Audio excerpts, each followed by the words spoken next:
ढूंढे प्यार में परम सुख पायो।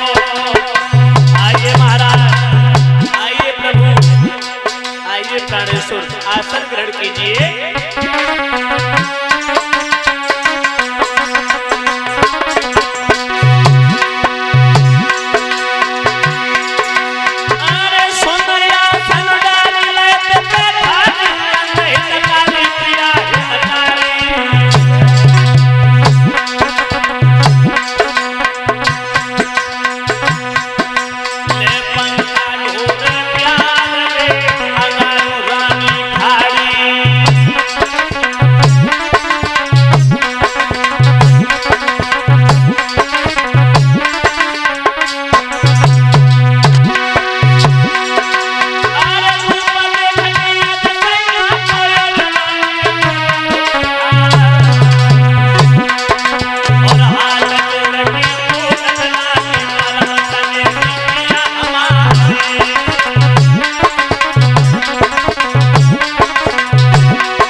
कंचन जैसी काया मुरझाई हुई है, चेहरा की रूहानी बिगड़ गई, नीरसता के प्रतीक चिन्ह नजर आ गए, आंखों में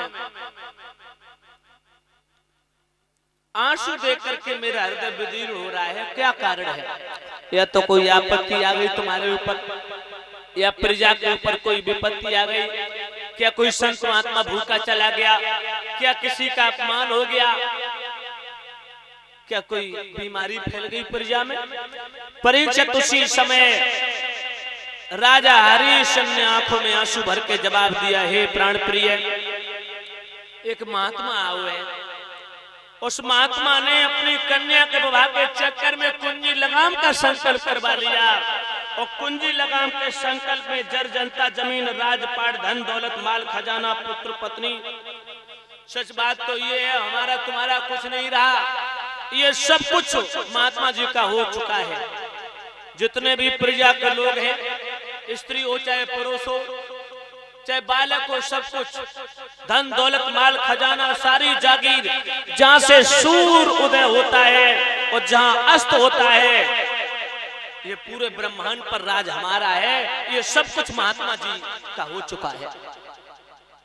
अब परीक्षित जी, रानी ने जो इतने शब्द सुने, अपने पिया के आंखों के आंसू पहुंचे, और एक ही पल में अपने आंखों के आंसू भी सुखा दिए। बोली, प्राणनाथ हो, संत महात्माओं का भेष परमात्मा का भेष होता है।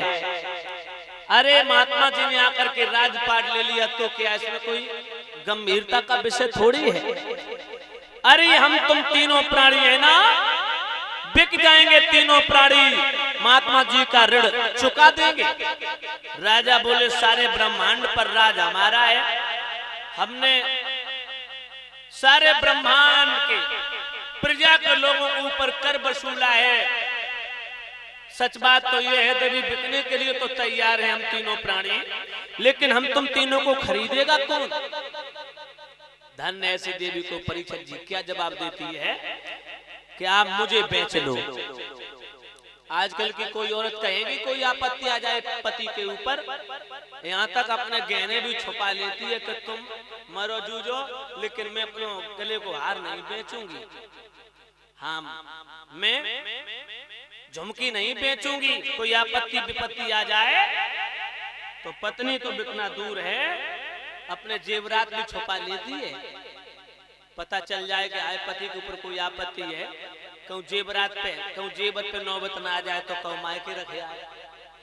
परीक्षित जी लेकर रानी ने क्या जवाब दिया, पिया मुझे बेच लो। राजा बोले सच में तुम बिकने को तैयार हो?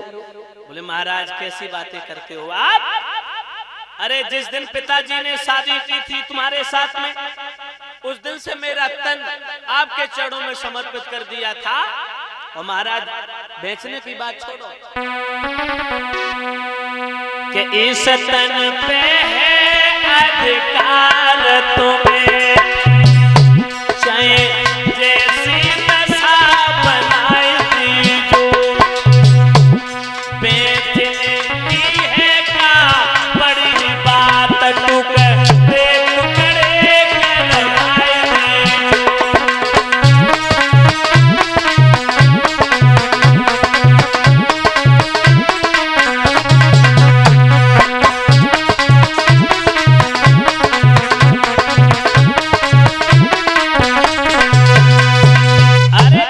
तो दूर रहा, टुकड़े टुकड़े करवा दो, मैं अपने हंसते हंसते प्राण दे दूंगी आपके पीछे। लेकिन महाराज आप अपने वचन को मत तोड़ना, धर्म को मत छोड़ना, धर्म को पीठ मत दिखाना, धर्म से मुंह को मत मोड़ना। रोहित आ गए, बोले पिताजी एक महात्मा बैठा है, बोल रहा है कि राजा हरिश्चंद्र ने मेरा कर्ज नहीं दिया। तुम तो इतने बड़े राजा, फिर उसके कर्जीले अभी तक रहे, उसका कर्ज नहीं चुकाया, क्या बात है?